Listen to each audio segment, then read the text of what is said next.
everyone, and welcome to episode 3 of Getting Ready with Rachel.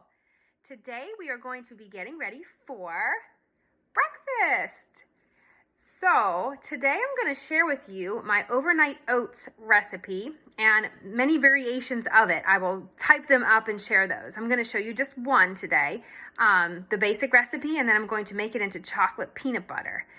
So why do I love this? Why is this something that I feel is important to get ready for?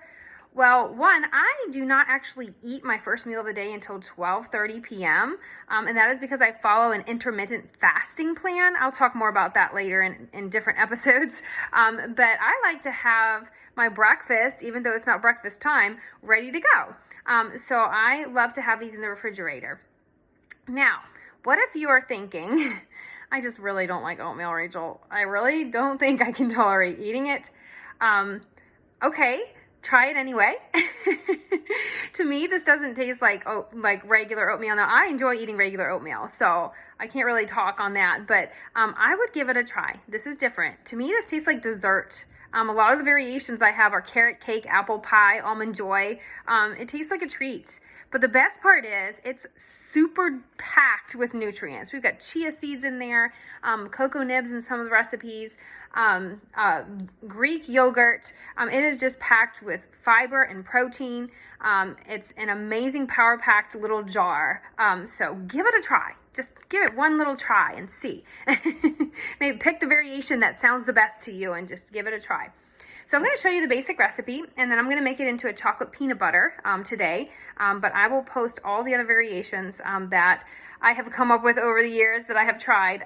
All of them are great. I eat all of them, but you may have a preference for one over the other. All right, so the first thing that you need is a mason jar. It has to be at least 16 ounces. That's the size I use, 16 ounces. It gets pretty filled to the brim on some of the variations, depending. The carrot cake, I'm like shoving carrots in there because it's a half a cup of carrots you put in there. So some of them it's really tight, but no matter what, it'll fit in here. You just have to kind of be strategic and push it down. So 16 ounces or larger is the jar that you need. Now for your basic recipe, you're gonna have a half a cup of oats. I use organic old-fashioned oats. You can use any kind of oats. You could even use the quick oats. But I will tell you, if you're not a huge fan of oatmeal, it might be because you were eating quick oats. They get kind of mushy and it kind of tastes a bit like baby food to me. So these hold up under the liquid and sitting in the fridge a lot better. So I would suggest old-fashioned for sure, especially if you're not a huge fan of the consistency of oatmeal. All right. 2/3 cup of milk is next. So you can use any kind of milk that you want. I use almond milk. You could use coconut milk. You could use soy milk. You could use regular cow's milk.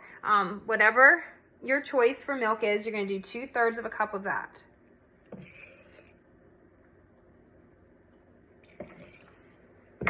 All right, so now we have milky oats so far. And then next you're going to do 1/3 cup of Greek yogurt. So I usually try to get the organic Greek yogurt, but right now, some things are like impossible to find in the stores, and this is one of them. So I just have regular Greek yogurt. It's super thick, it looks like sour cream, right?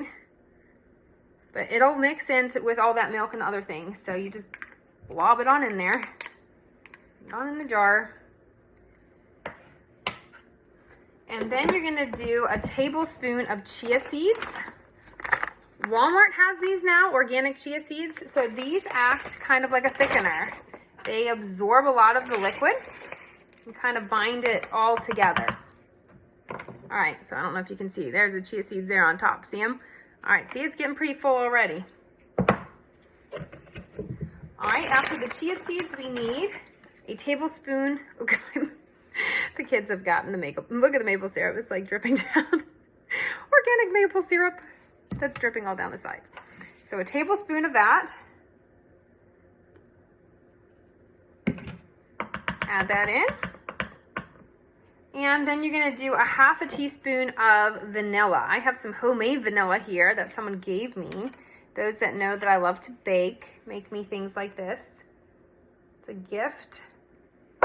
This is not exactly baking, but I do like to bake other things too. All right, that in there. All right, that is the basic recipe right there. Okay, so let me review what was in there. 1/2 cup of oats, 2/3 cup of milk, 1/3 cup of Greek yogurt, a tablespoon of chia seeds, a tablespoon of maple syrup, and a 1/2 teaspoon of vanilla.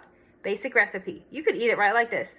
That'd be fine. It tastes good. It would be vanilla oats, okay? It would be delicious. But I like to jazz things up a little bit. So I'm gonna do the chocolate peanut butter version, which is really simple. To that basic recipe, all you have to add is a tablespoon of organic cocoa, or cocoa. I use pretty much organic everything if I can, and a tablespoon of peanut butter.